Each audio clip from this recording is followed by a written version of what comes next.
بادشاہ کے وعدہ نے دربان کی جان لے لی۔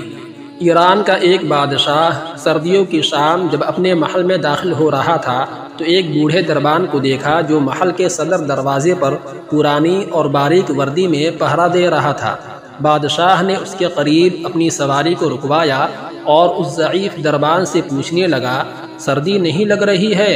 دربان نے جواب دیا، بہت لگتی ہے حضور، مگر کیا کروں، گرم وردی ہے نہیں میرے پاس، اس لیے برداشت کرنا پڑتا ہے۔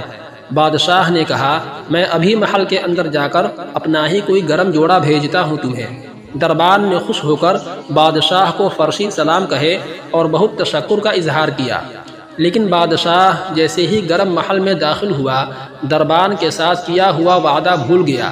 صبح دروازے پر اس بوڑھے دربان کی اکڑی ہوئی لاش ملی اور قریب ہی مٹی پر اس کی یخ بستہ انگلیوں سے لکھی گئی یہ تحریر بھی، بادشاہ سلامت، میں کئی سالوں سے سردیوں میں اسی نازک وردی میں دربانی کر رہا تھا، مگر کل رات آپ کے گرم گرم لباس کے وعدے نے میری جان نکال دی۔